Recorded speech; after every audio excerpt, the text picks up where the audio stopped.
Welcome back, listeners, for another deep dive. Today, we're doing things a little differently. We're strapping on our diamond armor and venturing into the world of 90GQ Trusted. A Minecraft server. A Minecraft server, right? But it's not just any Minecraft server. Right? This one's making waves Okay. for being so much more Right. than just your average block building haven. Okay, so no pressure. But it's like stepping into a parallel universe where players haven't just erected castles, but entire civilizations, Wow. each with its own political dramas, economic quirks, and, dare I say, What? scandalous historical footnotes. You've dropped a treasure chest of trusted wiki excerpts on me. Yes. Server's digital encyclopedia, Värld chronicling pratar. everything from mayoral elections to, well, mass turtle calls. You can't just leave me hanging on that last one. Yes. The infamous Skullpata Massacre. It's a perfect example of how 90GQ blends serious community building Okay. with a dash of chaotic Yeah. Minecraft humor. See, this is what I'm talking about. It's like those Humans of New York stories. But instead of street corner interviews, we're delving into the digital lives of players building nations out of, well, blocks. Precisely. And today we're diving headfirst into 3 unique cities, Asufarudo, Birchester, and Björktopia, Okay. each with its origin story that would make even the most seasoned anthropologist raise an eyebrow. Let's kick things off with Asufaruto. Okay. This city has had more upheaval and reinvention than a Silicon Valley startup. It has. It started as a refuge for newbies, right? A stark contrast to the more established, almost cutthroat city of Tosikasi. Think of Tosikasi as the Manhattan of this server. Okay. Pricey real estate, strict regulations. Okay. Asusarudo, on the other hand, was founded by DJ Razo and Tharagabus as a haven for new players. No rules, just a blank canvas of opportunities. Which sounds idyllic until you realize someone needs to fix the clogged server drains. Metaphorically speaking, of course. Right. That's where the trusted players come in. I've got to be honest, the whole trusted concept sounds like something straight out of, like, a dystopian novel. It's actually more common than you think in these online communities. Think of trusted players as those who've earned their stripes. Proven their dedication to the server, they're the ones entrusted with special privileges, like shaping early governance. So these are the folks who went from digging dirt to drafting constitutions. Talk about a career change. And one of them, Elvian, became Asufarudo's first leader. Indeed. He was elected mayor, marking the city's first step towards self-governance. Though it seems the founders, DJ Rezo and Tharagabus, still held the master key, so to speak. Until, and I can't stress how much this blows my mind, the residents pooled their resources and bought the entire city. Who even thinks of that? It's a testament to how invested players become in these digital worlds. Imagine if your favorite online community suddenly became your own sovereign nation. It'd be like if everyone who left a comment on a cat video collectively decided to buy YouTube. Speaking of collective action, how did Asufarudo go from player-owned to, like, actually governed? The wiki mentioned something called Asufridoism, and frankly, it sounds a little intimidating. Don't let the name scare you. Think of it as a hybrid system, a blend of direct democracy and council rule. Initially, power was concentrated in the hands of the Wise Council, the 6 players who spearheaded the city's purchase. They were like the founding fathers, responsible for safeguarding the Constitution and making big decisions. Okay, so checks and balances, but with more diamond swords involved, I'm assuming. Did everyone just quietly go along with this wise council? Not quite. Yeah. Remember, this is a city brimming with personalities. The wiki mentions a hilarious, albeit short-lived, coup attempt orchestrated by a Teletubby fan club. You can't make this stuff up. Did they write their manifesto in crayon? Demand a lifetime supply of tubby toast? The details are sadly lost to the annals of the wiki, but it speaks volumes about how seriously some players take the game, Yeah. even if their methods are unconventional. Yeah. And hey, who wouldn't want a lifetime supply of tubby toast? Don't tempt me with a good time. But on a more serious note, the wiki also mentions a stolen dragon egg pilfered from a church, no less. Are we talking heist of the century here? The identity of this mysterious phantom remains a mystery to this day. Oh, really? Was it an inside job? A rival city looking to stir up trouble? We may never know, but it's a classic example of how these online worlds become breeding grounds for intrigue and lore. And probably some fantastic fan fiction. So we've got coups, heists, and then, of course, the infamous Skullpata Massacre. It's like Game of Thrones, but with blocky turtles instead of dragon. Right, about those turtles. It seems their numbers were causing some lag on the server. Oh. Well, humorous in retrospect. Yeah. It highlights the very real challenges of managing resources and maintaining order, even in a virtual world. Okay, so a cautionary tale about the perils of overpopulation. Even if it's just adorable pixelated turtles. All jokes aside, the most impressive part is that Asufuruto didn't just survive all this chaos, it thrived. From a newbie haven to a sprawling digital nation with 190 citizens. It's truly remarkable. Asufuruto incorporated smaller towns like Bedtopia and Bustopia, each integration adding another layer to their intricate political tapestry. Wow. Imagine negotiating treaties and referendums, Yeah. all while trying to prevent another Teletubby uprising. That's exhausting. It does, doesn't it? So what's the TLDR on Asufuruto today? If I were to teleport in right now, what would I find? Picture this. A bustling city with regions named after Japanese words, a nod to its founders. You might stumble upon the Kimono Commerce AB, hinting at a complex, player-driven economy. It's a testament to what happens when gamers go beyond just playing gamacies. They start creating legacies. Legacy is right. Asufuruto has gone from 0 to 100, proving that even in a world of blocks, the human drama never ends. Asufuruto definitely throws down the gauntlet when it comes to unconventional governance. But that's got me wondering, are all the cities in 90GQ trusted, riding the wave of chaotic democracy? Well, let's just say our next stop on this whirlwind tour of 90GQ Trusted offers a refreshing change of pace.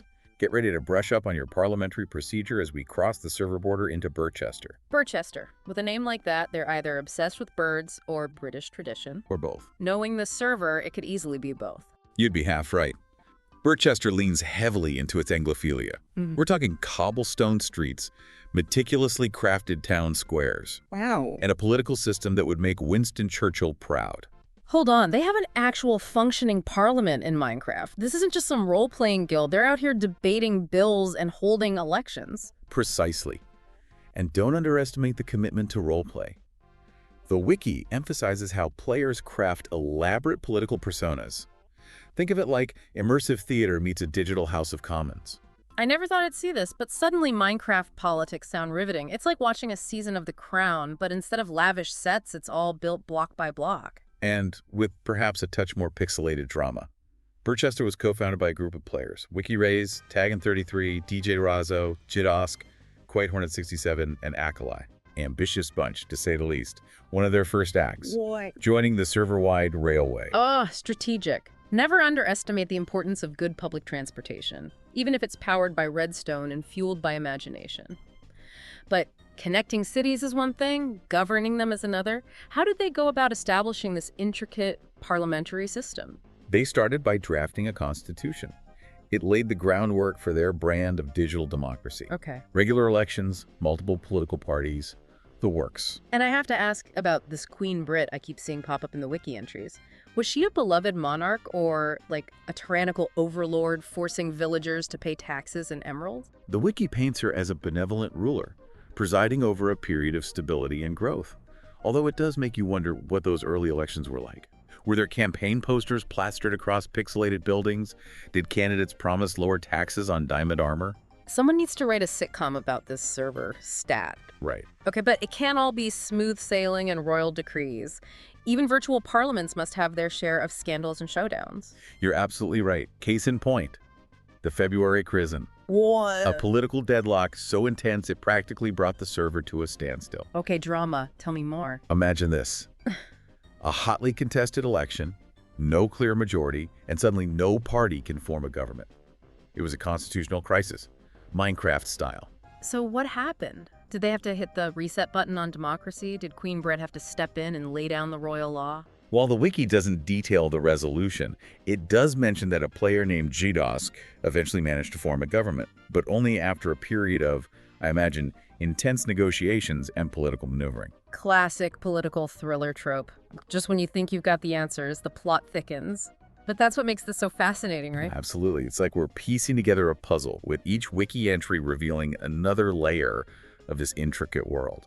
And speaking of puzzles, our next stop takes us to a city that's still very much a work-in-progress Bjorktopia, the newest addition to 90GQ Trusted. From the sounds of it, Birchester takes its political simulations as seriously as like a game of capture the flag, but with fancier hats. Right. It's a fascinating contrast to Asufuruto's more, shall we say, dynamic approach to governance. And that's the beauty of 90GQ Trusted. It's a testament to the boundless creativity of these online communities. Each city, like a unique experiment in virtual civilization, Yeah. with its own personality, quirks, and yes, sometimes a dash of turtle-related controversy. Don't remind me about the turtles. Speaking of unique experiments, our final stop takes us to Björktopia, the newest kid on the 90GQ block. They're practically still laying the cobblestone for their town square, right? Indeed. Björktopia is very much in its nascent stages. Imagine a blank canvas, ripe with potential.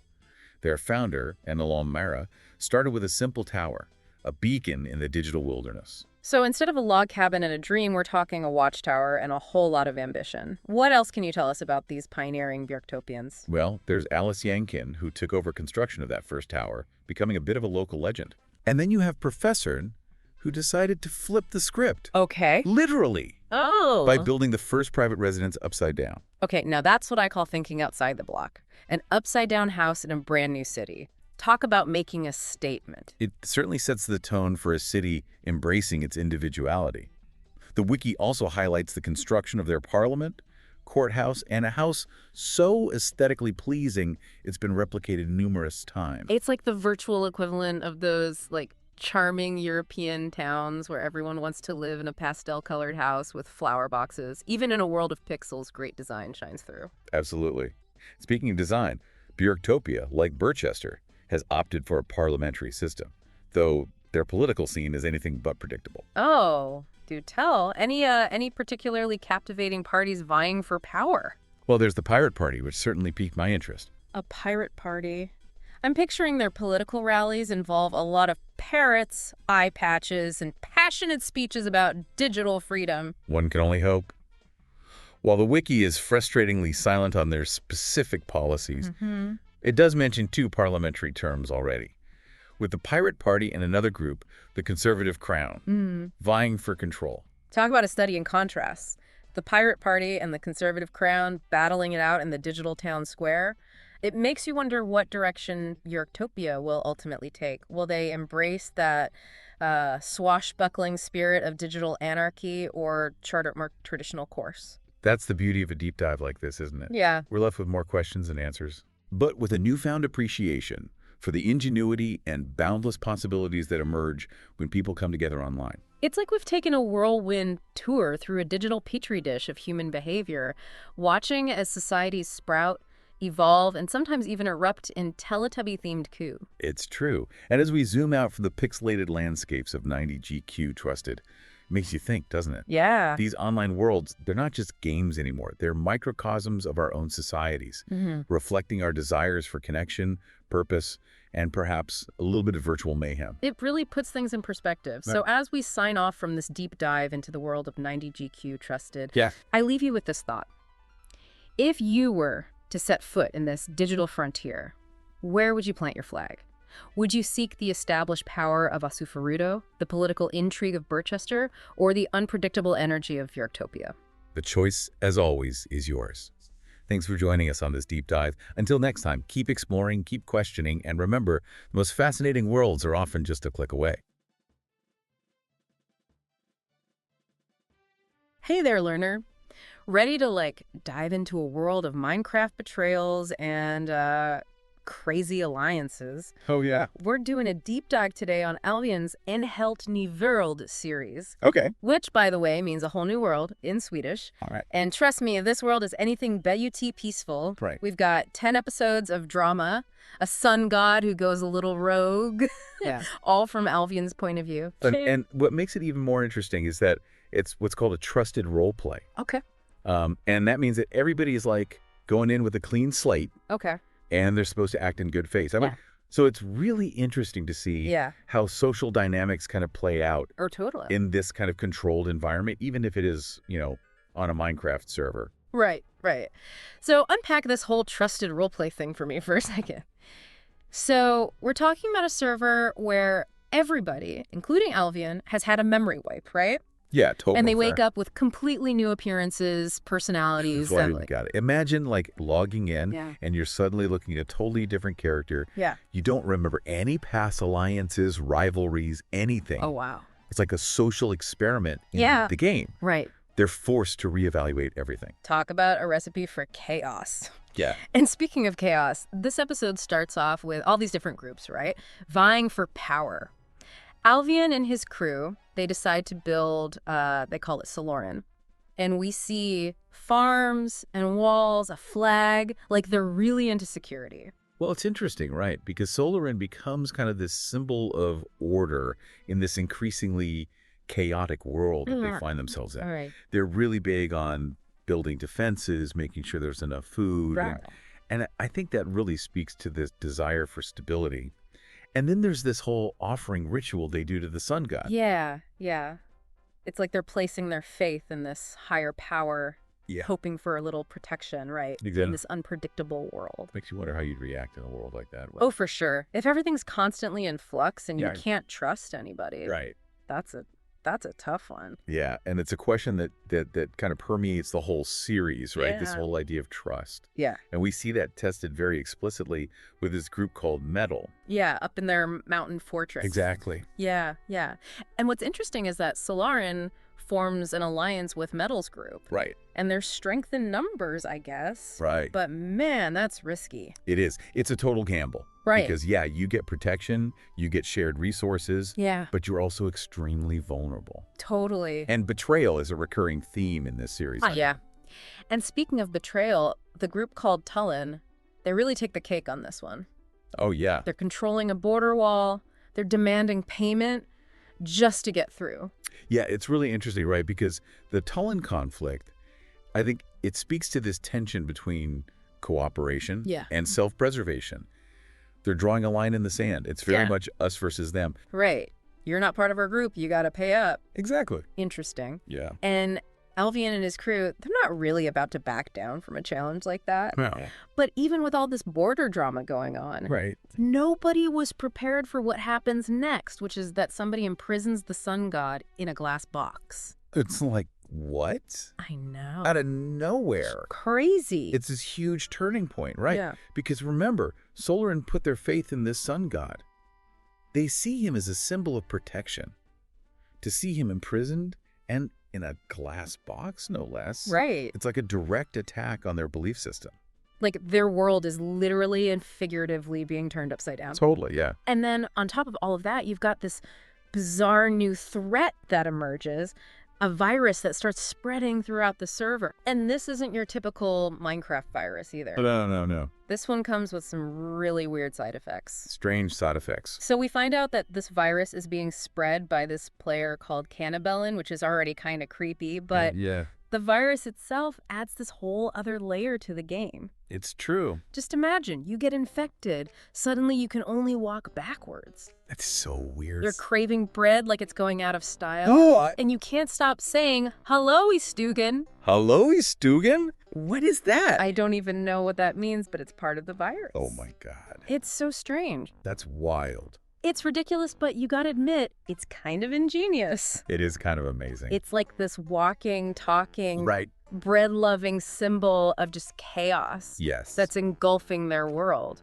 a walking embodiment of the virus, right? It Yeah. really does, like, it infects the server in this really weird way. Right. It's like an inside joke, right? Yeah. That just starts to spread. And it turns your friends into these, like, backward walking, bread-obsessed weirdos. It's true. It's true. And we really start to see the impact of this virus. Like, remember Hojin, Oh, yeah. Alvian's ally? Right. He gets infected. He does. And I think that's a really pivotal moment in this series. Okay. Because he goes from being this, generally respected, powerful player Right. to, like, he embodies all the unpredictability, the Yeah. chaos of this virus. Right. It's like watching a train wreck in slow motion. Totally. But you just can't look away. Yeah. Oh. He's going around saying, "Hello, I Stugan," to everybody, trying to recruit people to his bread-loving army. It's amazing. It's wild. But even with all of this going on, there are glimmers of hope. Right. Yeah.